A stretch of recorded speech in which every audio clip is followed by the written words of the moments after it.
Undertaking repairs to appliances can be hazardous. Be sure to use the proper tools and safety equipment notes in the guide and follow all instructions. Do not proceed until you are confident that you understand all of the steps and are capable of completing the repair. Some repairs should only be performed by a qualified technician.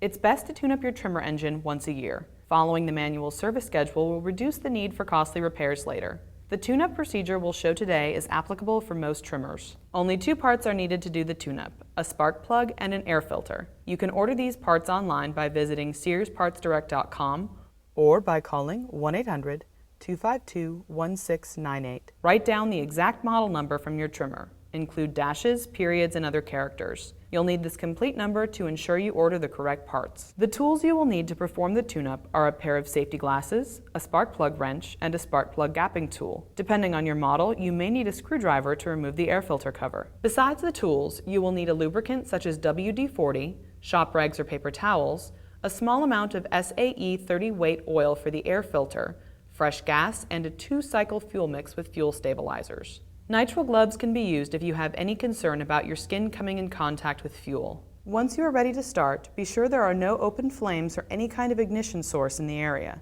To drain the fuel, remove the fuel cap and pour the old fuel mix into an approved container. Stale fuel mix is one of the leading causes of trimmer failure. If the trimmer was stored over the winter with fuel mix in the tank, it should be drained first. Once the fuel is drained, cap the gas can and set it aside so it does not accidentally spill. Old fuel is considered hazardous household waste. Be sure to dispose of all fuel in accordance with applicable law. Most cities or counties have some type of hazardous waste recycling facility. After the fuel is drained, you can replace the spark plug.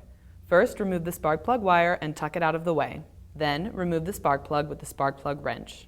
Before installing the new spark plug, you will need to set the gap with the spark plug gapping tool.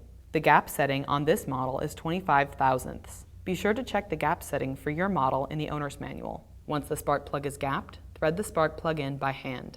Then use a wrench to tighten the spark plug. Once the plug is tightened, reconnect the spark plug wire. Next, we'll turn our attention to the air filter, which should be cleaned or replaced every 10 hours of operation. Access the air filter by removing the air filter cover. The cover on this model does not require tools to remove the filter. Some models have screws that must be removed. The new foam filter needs to be oiled before installation. The oil improves the filter's ability to trap dust before it enters the engine. To oil the filter, apply a small amount of clean SAE 30 motor oil to lightly coat the filter. Then squeeze the filter in a paper towel to equally distribute the oil and remove the excess oil. Once the filter is oiled, reinstall the filter and cover. Now pull the trigger to ensure the throttle is operating smoothly. If it does not spring back quickly, it can be lubricated with a little WD-40. Now, refuel the trimmer with fresh fuel mix. Using a fuel mix with fuel stabilizers will help keep the trimmer running trouble-free. That's all it takes to tune up your Craftsman trimmer.